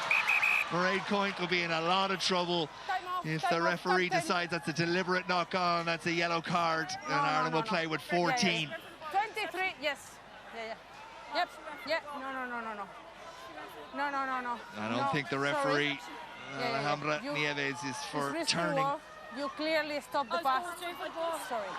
Yellow card, and a steep climb just got a lot steeper for Ireland, and on the evidence of what we saw, hard to argue. Thank you. Yeah, I think that England could have been in had that not have happened, and that's exactly what it's there to use the yellow. Great line by Scarrett there inside, and brilliant handoff as well. And then, yeah. Well, it was Waterman that was on her shoulder, and you feel if the pass had gone to hand, Fiona, Ireland can have very few complaints. Certainly, Waterman was in for a try. Her pace, her power. Just the one hand up, and a deliberate knock-on, stopping a try-scoring opportunity. Yellow card. 10 minutes in the bin, and a chance for Scarrett to tag on 3. Which she does, her first successful kick of the evening as we approach the hour mark. It's Ireland 0, England 13. Yeah, prior to that we saw Scarrett's class, the line she ran, you know, she's just a joy to watch. Unfortunately, it is for the opposition team for Ireland, but she is a joy to watch, and she's world class in full fight. No doubt she is world-class, Emily Scarrett. Stapleton gets Ireland underway again. They're going to have to play a bit of time down in English territory. They've got to find a fashion to score from somewhere, Ireland. Still plenty of time. 20-odd minutes left, but 10 of those will be with only 14 players. Tackles come in, knocked backwards, says the referee, and Scarrett's on her way again. This time the ball doesn't go to hand, and Jenny Murphy tries to get in on Waterman, and Miller is there to join her, and then they'll try and hold her up and turn it into a maul, and the referee's happy they've done that. So if the ball doesn't come back, it'll be put into Ireland, and the referee is waiting, and now awards the scrum to Ireland. That's good work from the women in green. Yeah, really good intensity. You know, they came up there hard, they forced the knock-on, but then the eagerness to get in to stop anything coming from that maul and getting their body in between the ball and the supporting player by both Jenny Murphy and Alison Miller. Ireland are going to make a couple of changes. Looks like Ruth O'Reilly is going to come into the game.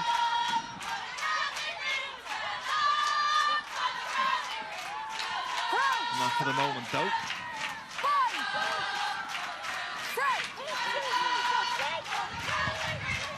Healy feeds, and then Ireland go forward.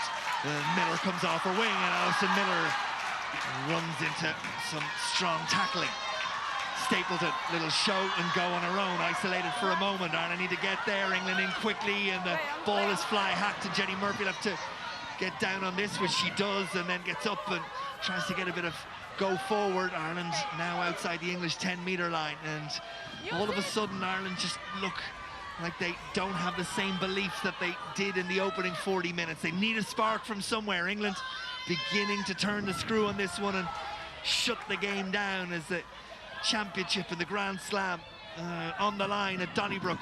Stapleton kicks it high but doesn't go anywhere particularly, and Ireland can't reclaim the ball, and England have it in hand. That's a lovely offload from Scarrett, and away goes the hooker, and she is going to score, and that might be that. Really good pass from Emily Scarrett that sent them on their way, and England have a third try, and now they have a big lead. England playing with so much confidence there to get that ball away. I don't know what's happened with that kick there, but really good take by Keats, and then just really good vision here and great pace by the forwards. I mean, for Amy to run that in as a hooker is just incredible. Not just pace, but also the skills. Keats fielding the ball, Cornborough with that offload to Scarrett, and then Scarrett to Cockayne, who's just, she is dynamic, she is powerful, and finished from that distance out. Naima Cockayne, 3 tries against Scotland, kind of eclipsed by her colleague Kay Wilson, who scored 7, but nonetheless 3 tries from her front row forward against Scotland, and far more valuably from England's perspective tonight, a try in a Grand Slam decider, and all of a sudden the scoreboard looks very daunting from an Irish perspective as we head into the final quarter. Scarrett with the conversion attempt, which is good, and England have a 20-point lead.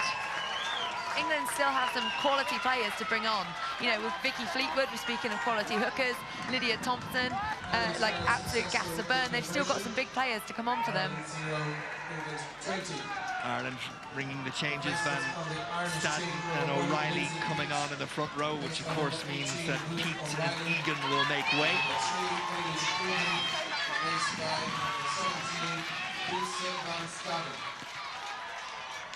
Ireland also made a change. Nikki Cohy's come into the game. Stapleton has been called ashore.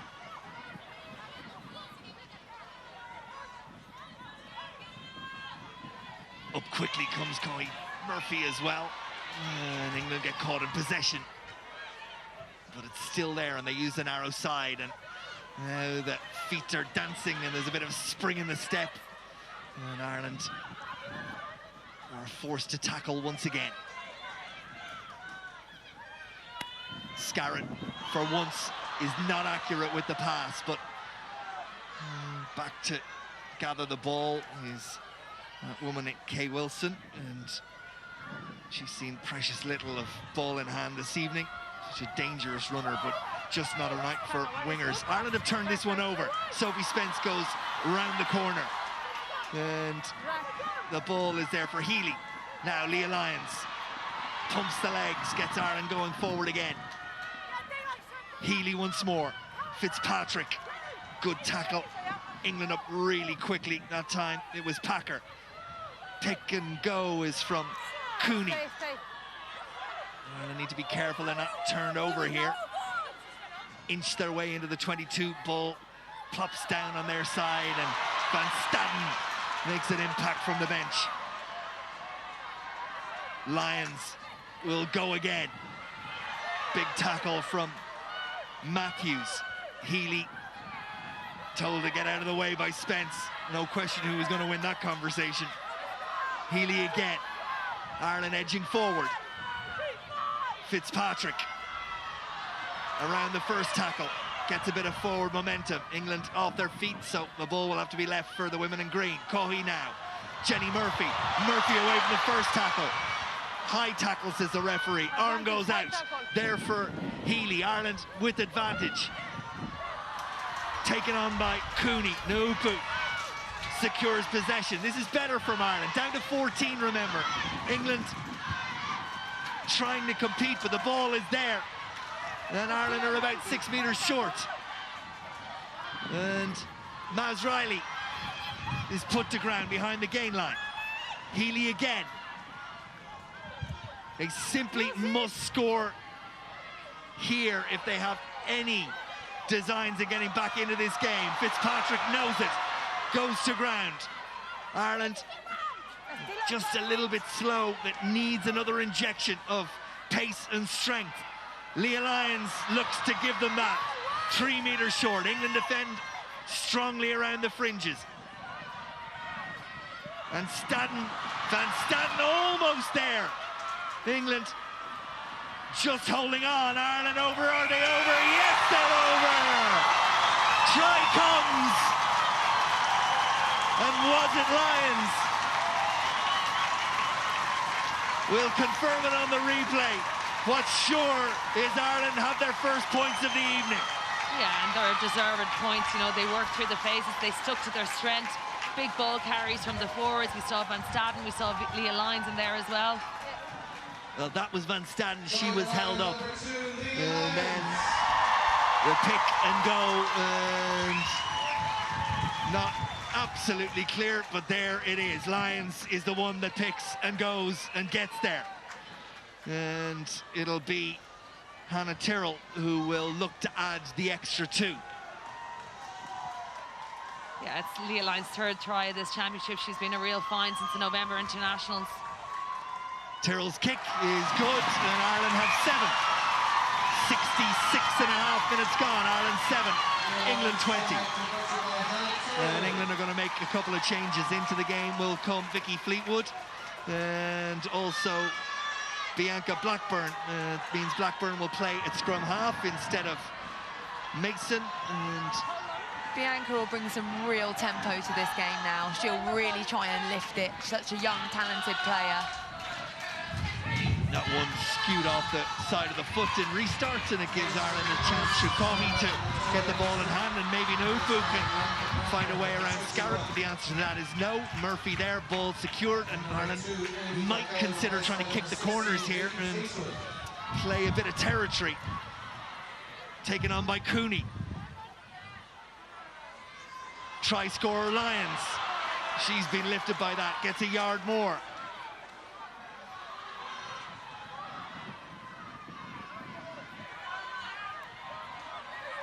Less than a minute left on the yellow card of Cooney. Remember, Ireland scoring that try down to 14. Alison Miller did well to stay in field and protect the ball as well.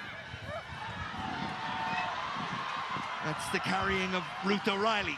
Healy, she's done well since she came in from Muldoon. Cohey tries to find a gap and then thought about the offload, but made the right decision to hold on. Van Staden told to get out of the way. Healy feeds. Fitzpatrick ducked one way, then the other. Referee happy. There was no obstruction. Sophie Spence, big second row, tries to get those legs moving. Tackle came in and was well executed. Cohey now goes behind. Where's this one off to? Well dealt with. England looking to come away. Good work from Waterman. Now the substitute. And then it's on to Wilson Hardy. And then Scarrett. And Scarrett's off. And Murphy's chasing, but no one will catch Emily Scarrett. And if there was a doubt about the destination of the 2017 Six Nations, that is surely that. Scarrett in. England would try number 4, and those that are here in whites have big smiles. The key thing here, though, is the offloading. Firstly, by Nolly, like an absolute classic footwork, and then just offloading. B, again, head down, looks for that pass before the contact, and Amy Wilson-Harding lifting it off the floor. And yeah, no one's going to stop Scarrett, not even Murphy, who I think has had an outstanding game today. Yeah, that's an impressive England try. It came from Nikki Cohey looking to get in behind England, but it went straight to Nolly Waterman. Her footwork is outstanding. Our line chase probably wasn't as good as it should have been, but when they're offloading like that, there's very little that you can do.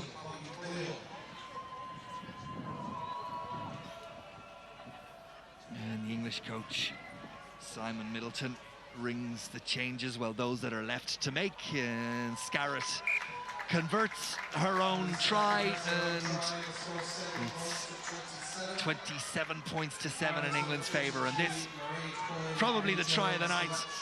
Really good hands from a few of the English players, and rounded out beautifully by the star of the show, Emily Scarrett.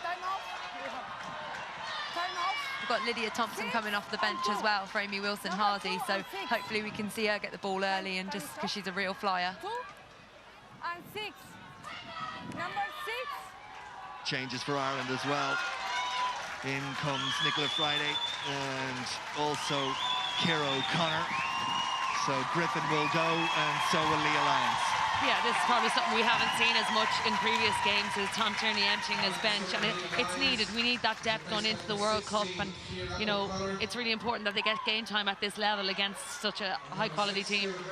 And England guilty on that occasion of letting the ball bounce, and into touch it goes, but no hand put on it, so it'll be England's throw into the line out. It's one way of keeping out of the wind.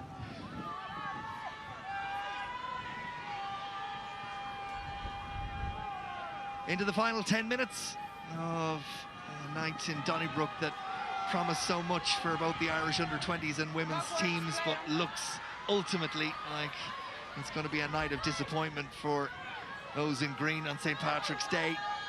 England winning the under-20 Six Nations earlier on, and on the verge now of winning the Grand Slam for their women's team.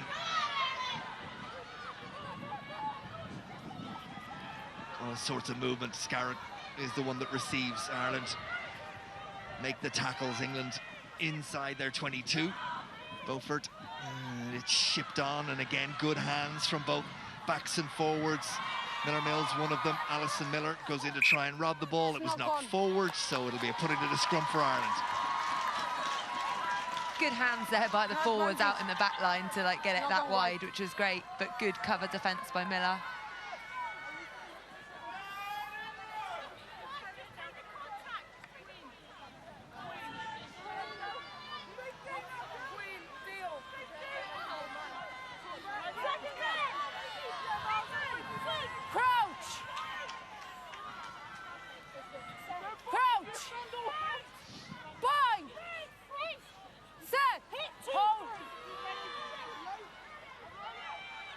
Healy feeds, and England get a shove on, which is not something they've been able to do with any sort of regularity, if at all, in this game. And Miller, she's been outstanding in terms of both effort and nearly every time in terms of execution.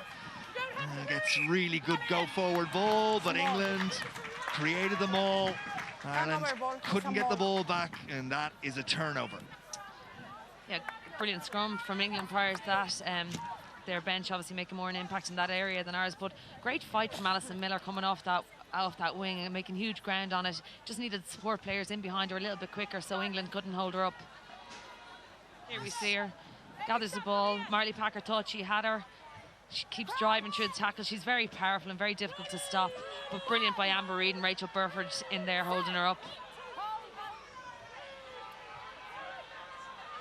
Feed from Blackburn and Hunter. Good tackle from Cooney. England ball through hand again, and find a little gap out on that wide outside. Blackburn once more. England throwing the ball through backs and forwards. Forwards noticeably comfortable in possession. Nopu makes the tackle.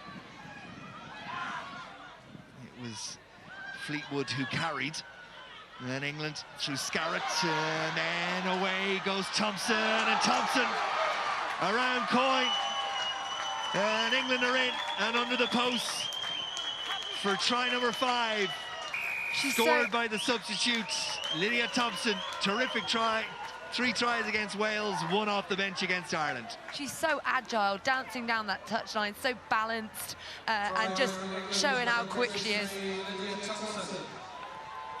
And, well, Tyrrell just got caught on the outside, and then the little feint to pass. No, thank you. If you Swing of the hips, and around Coyne. and in under the post. Yeah, it's obviously the back skills that we saw there, but before that we saw the forwards moving the ball, as you said. And you know, I think obviously England have always had a brilliant pack and a skillful pack, but it's at another level this year, and I wonder if it's the amount of time they're spending together and on those basic skills. Yeah, well, because the sevens girls have had it for a little bit, but actually the forwards now receiving that training. I mean, that was the 2 second rows out wide doing those passes to each other and line breaking. And Scarrett adds the conversion, and it's a despondent Donnybrook as Ireland leak another try. It's 34 points to 7. And England really now showing their class. The questions were asked by Ireland in the first half and at the start of this second, but England have found a way to stamp their class on this game. And they'll claim this Six Nations title, they'll claim the Grand Slam, and I guess, Kat, from their perspective, going towards the World Cup, it's the perfect send-off towards that competition. They could not have got more from tonight or indeed from this competition. Definitely, because they've been tested as well, so they'll have to ask themselves some questions for some work-ons, but also when they have got it right, they've got it really right, and that's a great thing in a World Cup year. Knock-on was a concern for one of the Irish players. Is it Miller? I think it is Alison Miller. Confirm that in just a second. We're talking about the World Cup in Ireland here, and if you look at Tom Tierney's side and where it is, it's Miller, shoulder is her problem.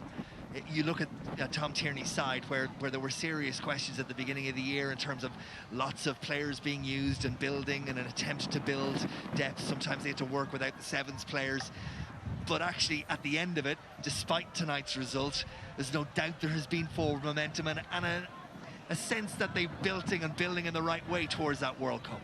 No, they certainly are, and I think the performance in the first half in particular tonight was outstanding, and it's on the back of a couple of good performances, the French game in particular.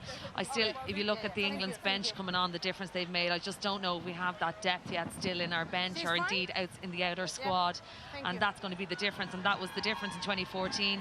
We couldn't rotate players in the first couple of games, and we were flagged by the time that we came to the semi-final. That's not taking away anything from England. They were the best team at that competition.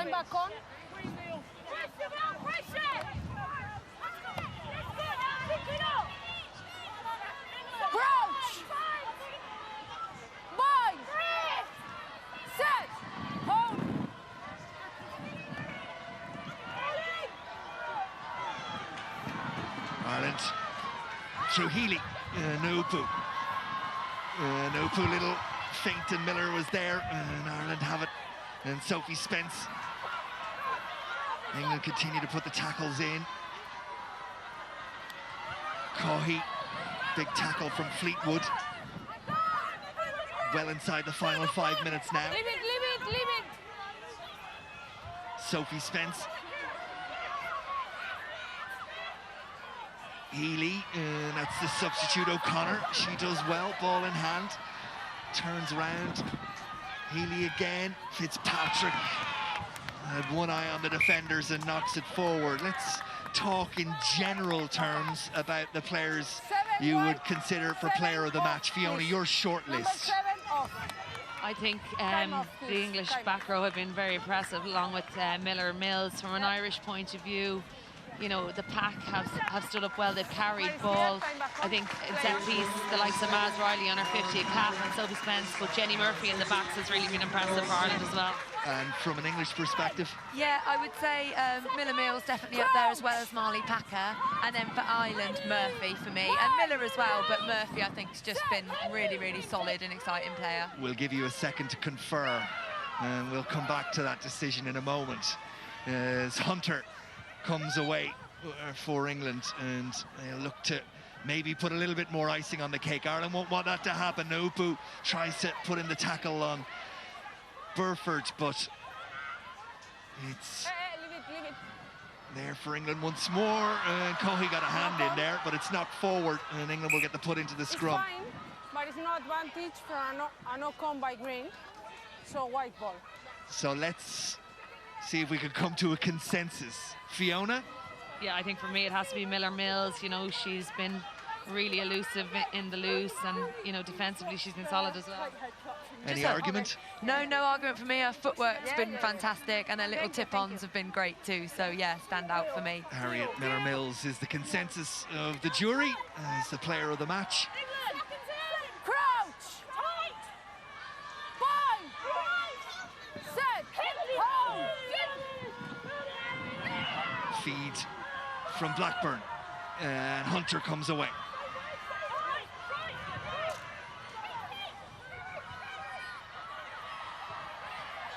That's taken on by Izzy Noel-Smith. Players, you feel, just happy to see this one out. Inside the final 2 minutes, England comfortable in possession. They look to go wide again. Scarrett and Waterman, Jenny Murphy and Nopu, who've been busy all evening in defensive duty, combine to make the tackle. Decision to put Amber Reid in at number 10 really did settle that side at half-time and into this second half. Miller-Mills back inside comes Wilson. She tries a couple of handoffs. Eventually it's Cooney who puts her to ground. England going one way, then the next. Scarrett. Again, it's the substitute Thompson. Ireland across to make the tackles. Waterman to Scarrett again. Somehow England kept the ball in play. Inside the final minute, Waterman will turn scrum half. And then Hunter. And Hunter finds a little gap. Cooney slipped off the tackle. There for England once again. Big tackle from Murphy. England, though, still in possession. That's Burford. Blackburn. And through the hands of the prop forward Keats, and England keeping the ball alive. Ireland looking for the referee and getting the referee's decision that there was a knock forward there. And we're inside the final 20 seconds. Last play of the game coming.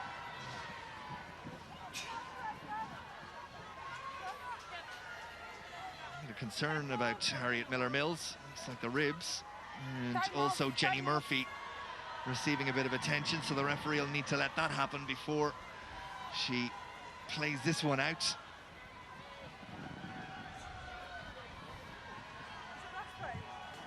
Yes, 2 seconds left.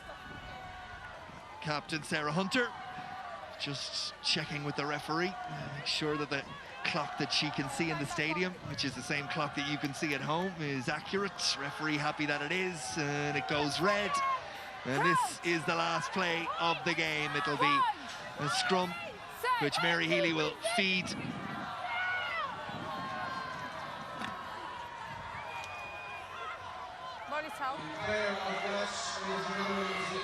And it heads towards touch. And then England quite happy to secure possession, but surely they'll be happy to see one off the park. They will, and it's out from Amber Reid, and jumps of joy for the women in white.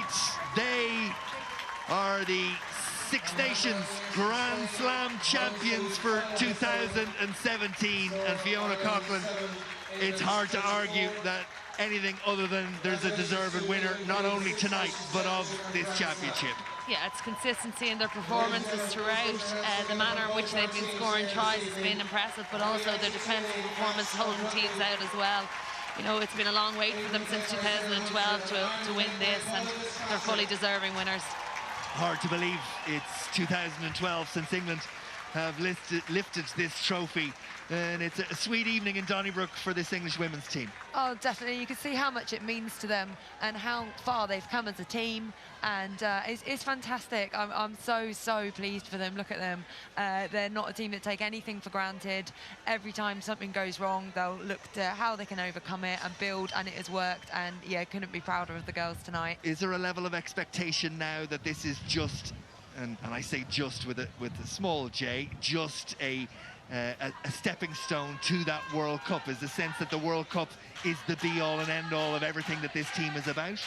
I think now that this is finished, they'll be thinking, right, next job, it's one step closer. But no, I know going into this, all they were thinking about was Six Nations, 100%. And from what you've seen tonight, Fiona, they will go into that World Cup, England, rightly as the favourites. Yeah, I think they will. New Zealand, Canada, the likes of those teams will ask questions as well. And indeed, Ireland and France, like, you know, looking to get out of that pool as well. There's a lot of rugby to be played between now and then. It's 5 months. You know, teams will go away. They'll get in training camps together and they'll look to fix the wrongs of this competition and move on from there. Well, the crowd at Donnybrook, who came to support in such significant numbers, in fairness, large parts staying and recognising the achievement of both the Irish team and indeed the champions, England. And I think we can go down pitch side and have a word with the player of the match, Harriet Miller-Mills. Harriet, congratulations. Fantastic team performance, fantastic individual performance. How are you feeling after that? Tired. It was an absolutely incredible game to play in. The first half was just so intense, but thankfully we came away with the win.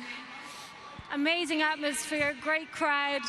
Weather cleared up in the end. What was it like playing here tonight? Loud. The crowd were incredible. It was just so much atmosphere and everything. It was very intense to play on. And of course you were mentioning you were a bit bruised and battered there, a small bit concerned about it. I love it. You look great. Well, congratulations. And we're going to present you now with your Player of the Match award. Well done, Harriet.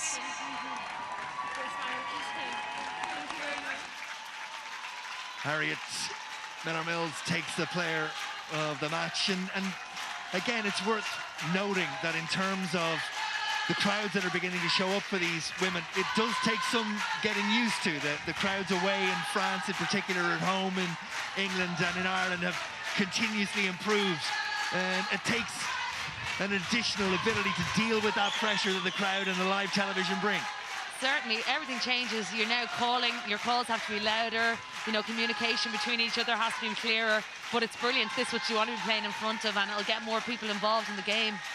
Okay, I think we can go down pitch side again and have a word with the English coach, Simon Middleton. Simon, congratulations. Before the game you were concerned about the conditions, but you adapted quite well to them. Yeah, it was always going to be a really, really tough first half.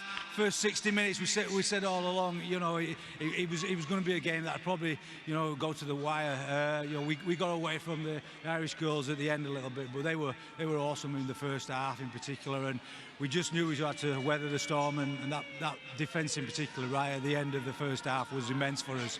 And yeah, we made a few changes at half time. We just worked changes around a little bit, and we dropped into our groove that we've had sort of all Six Nations, and yeah, the girls were magnificent second half. It really was a story of two halves. Tell me about those changes and what was going through your mind at half time. Oh, just, little things that we just need to tweak. We just showed the scrum up a little bit, and we just brought a little bit of a change around the midfield area, and that was as simple as it was, really. We just distributed slightly differently, and that was good enough for us. And the crowd, of course, were fantastic, and it was 2 wins from 2 now. What a brilliant start to the weekend for you. Sorry, you'll say it again. What a brilliant start to the weekend for England. 2 from 2. Yeah, absolutely. And hopefully the guys can go on again tomorrow and make it 3. But what a fantastic occasion. The crowd absolutely immense. It's been an absolute privilege being here, and we can't wait to come back again in August. Brilliant. Congratulations. Marie Crowe asking the questions, and England beginning to receive their medals, and cherished medals and memories for these young women. Remember, for most, it'll be a first championship medal. John Feehan, chief executive of the Six Nations, is the man putting the medals around the necks of the English women, and it'll be treasured, as I'm sure yours is, Fiona. Yeah, it's beside me all the time. England filing through, all 23 on the evening. Will get their medals, and at the back, their captain, Sarah Hunter, no doubt, waits to lift the trophy. Yeah, it's great to see John Feehan here, Six Nations, and Pat Whelan, the head of the chair of the Six Nations Committee. You know, they're investment in the women's game this year has seen it step up another level, and hopefully that will continue as more people get into the game, whether it be media, sponsors, things like that, more people playing the game. It's brilliant to see. Well, they're all filing through. Daniel Waterman, one of the last, and then Emily Scarrett, and now step forward, Sarah Hunter. So the English captain, Sarah Hunter, receiving her medal. The match to be presented with And the Six champions Nations Trophy. of the Six Nations for 2017 are England.